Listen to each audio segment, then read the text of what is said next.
la création de la Maison de la Cure. À la fin des années 1920, en Île-de-France, l'un des départements enregistrait une récurrence inquiétante en cas de tuberculose pulmonaire, notamment dans les centres urbains, alors en plein essor industriel et démographique, environ 10 000 tuberculants mourant par an, et en 1929, une épidémie toucha 700 000 personnes en France. En 1930, le préfet du département et le conseil général décideront la création d'une maison de la cure sur la colline. Un concours architectural fut lancé, remporté par le projet commun Édouard Crevel et Paul-Jean Ducos. De son côté, le projet de facture Sembla, présenté par Georges-Henri Puigonson, est consultable dans des fonds d'archives. Les travaux débutera en avril 1931 et s'achèvera en juillet 1933, date de l'ouverture du Sanitarium. C'est l'entreprise de construction parisienne Loré qui obtient le marché du gros œuvre. L'ensemble, qui vit le jour et un temps record, est un des plus grands remarquables sanitariums construits au XXe siècle.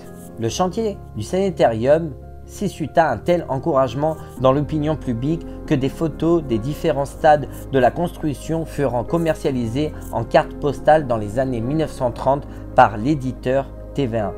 En 1936, le Sanitarium, alors au fait de son fonctionnement, accueilla 430 tuberculos. En 1940-1943, le temps du camp d'internement et du camp de la milice. Situé en pleine zone de conflit armé, le Sanitarium évacue en juin 1940 les malades qui sont répartis dans différents centres de cure provinciaux, protégés en Bretagne notamment. En octobre 1940, le pavillon Bonnefoy-Cibourg est alors réquisitionné en accord avec les autorités militaires d'occupation.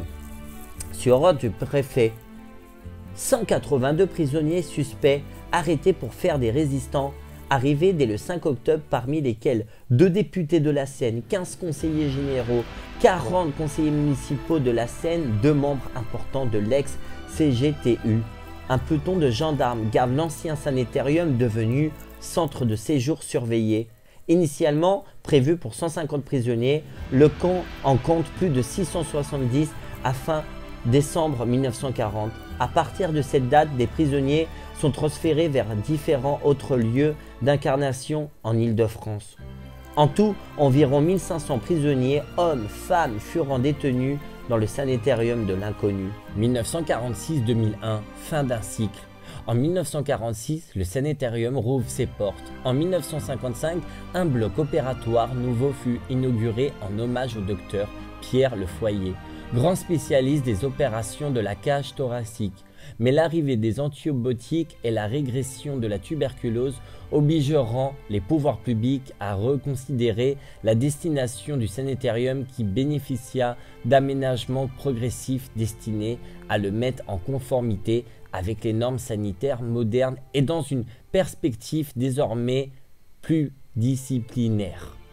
En 1972, le sanitarium devient un centre médical à l'ancien pavillon des enfants, subit des travaux de rénovation jusqu'en 1975 pour devenir un centre de rééducation fonctionnelle.